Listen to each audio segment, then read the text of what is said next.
Shalom. This video is about the concept in Judaism of kavanah, which is spiritual intentionality. In English, you might spell it K-A-V-A-N-A-H, kavanah. I'll give you an example.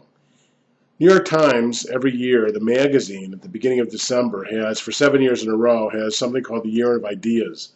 It's got a lot of very interesting things that happened in the course of the past year, and they're looking forward to the next year. One of them was about a study of maids of hotels.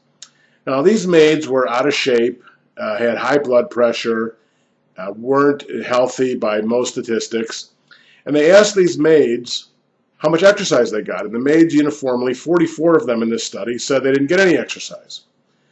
But then the people noticed that maids were working actually very hard, so they assessed their daily workout regime from changing the beds and mopping the floors and cleaning, and discovered they actually were exercising at a very high rate.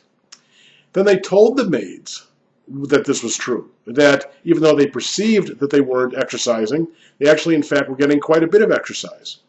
And the mere telling the maids that and having the maids realize that had a physical effect in which they lost weight, their blood pressure was reduced, and by many measures of physical health, it improved dramatically.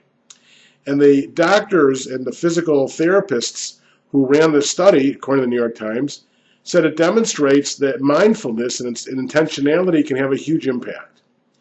And one of the great dangers in ritualized religion, any kind, is the lack of mindfulness, being present. You can just say your prayers and not mean them. You can do something and just do it mindlessly. Whereas the kavanah concept in Judaism teaches that you should be mindful, that when you're saying your prayers, you should be reflecting and thinking carefully.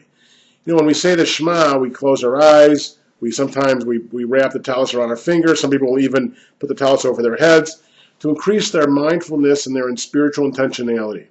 And we should strive to do that in all of our lives and in all of our routine. Not just do the mitzvah thoughtlessly, but do it with intentionality, with kavanah.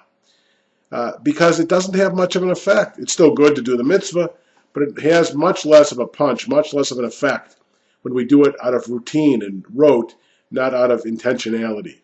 And so learn the concept of kavanah and apply it so that it becomes ever more meaningful to go through our lives, not just observing the Jewish ritual mitzvot, but in all our life with the intentionality. And remember the example of the hotel maids.